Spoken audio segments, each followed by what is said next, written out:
What's up? Welcome back. I'm John Stark from MacTheMovieGuy.com, your favorite blind film critic, and today we're going to talk about Fallout, Season 2, Episode 4. So, take my hand, and we're going to fall in to this recap. Subscribe. Uh, this is on Amazon with audio description, and I like the audio description to this, although this thing that comes about, what was it called? It has like a maw. I got that in the description. I forgot. I played Fallout. So if you are just joining this channel, welcome. Somebody already ate all the cake. I had cake. It's eaten. There's no punch and pie. I'm sorry. But I played the game and I played it on Xbox. I played Fallout now 3 or 4, whatever it was.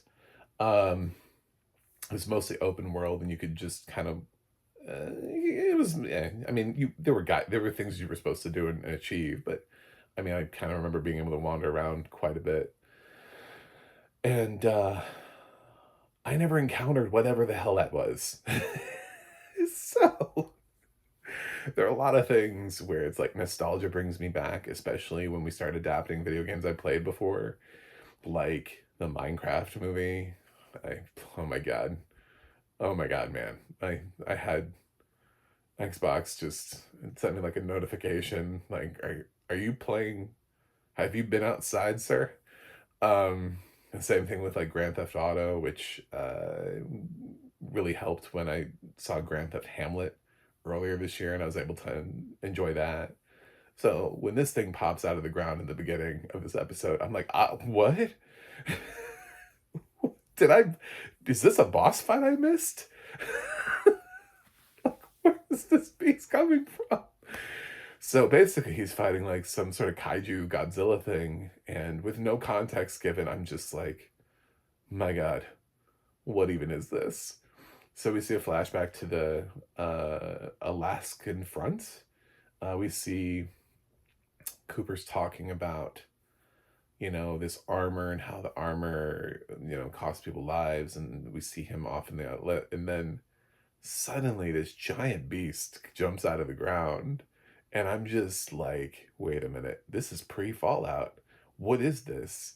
Where did this thing come from? I have so many questions, and I feel like they're going to answer it because we also end on the beast. So but yeah, fully I will admit, my Fallout knowledge left me on that.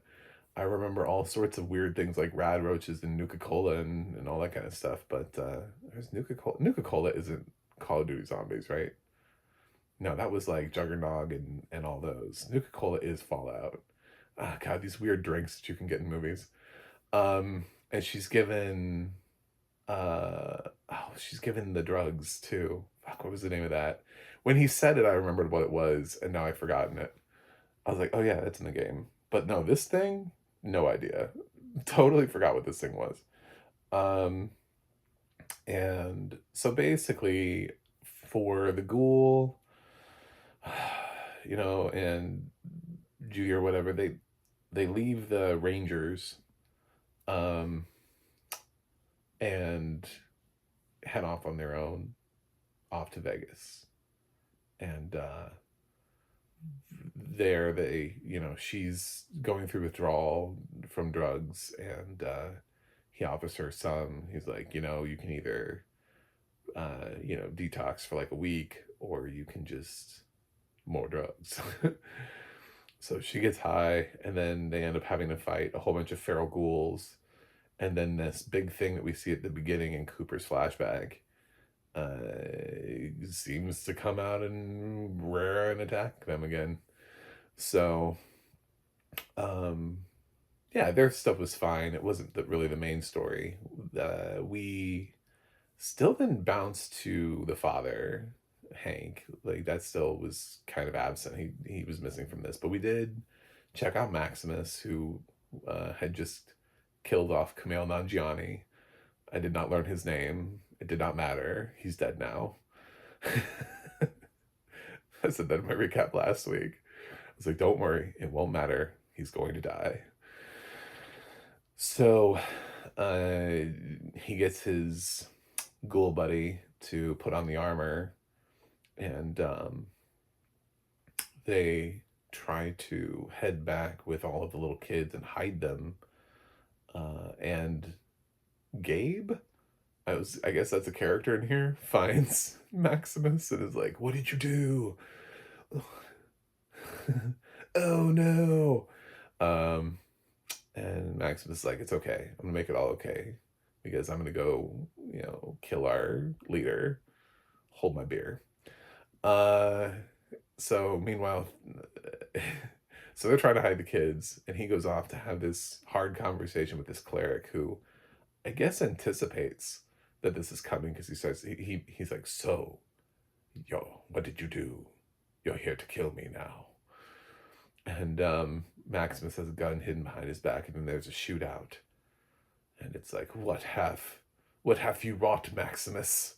Well, of course, in this shootout, I was like, well, obviously Maximus is going to lose because, he's the expendable character in this situation. And the power dynamic here is obviously that this old cleric man that we don't follow, when the camera goes off,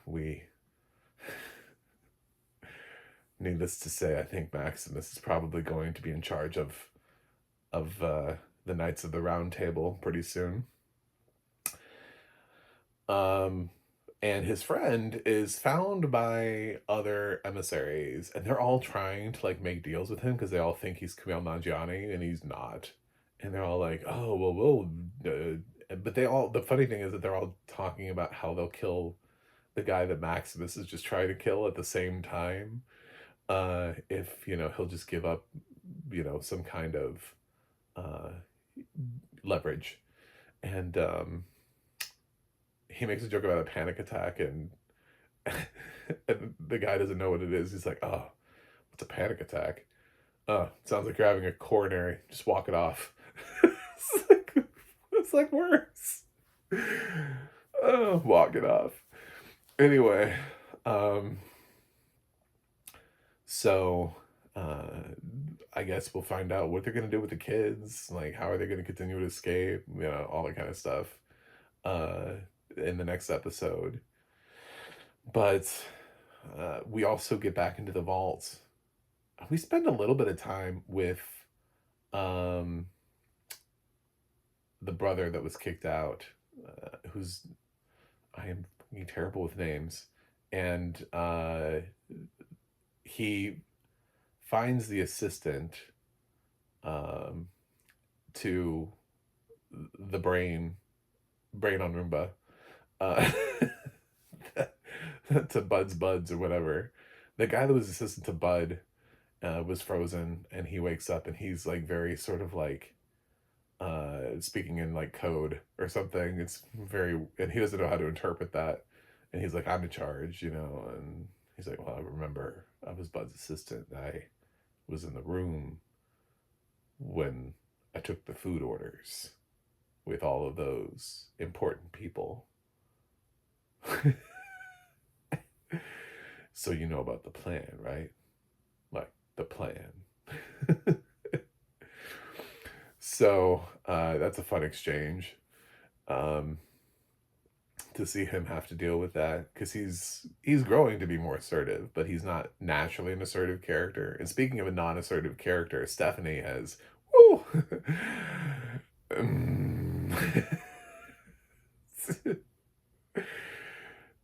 She read the book. It's the only book they have in the vault. It's called How to Girl Boss and Mean It. And she is living her best life. She is enjoying now, clearly being the master, the mistress of her dominion. And when her old leader tries to, get her to barter and give up water, I think, like, she's like, "Well, we need a little bit of water." And she's like, "No, no, I need the water for my people. But perhaps if you give me this thing that I want, there's a box. I had a box. If you could go find the box for me, perhaps, maybe." And Uh, yeah, so, she also her and later on, she's, like, at her place, and very 2025, 2026 type type stuff happening here, where one of her underlings, what was her name? What was his name? Like Horace or something, comes up and he's like, I've never had to do this before, but uh, you were in the airlock thing earlier, and that is in violation of.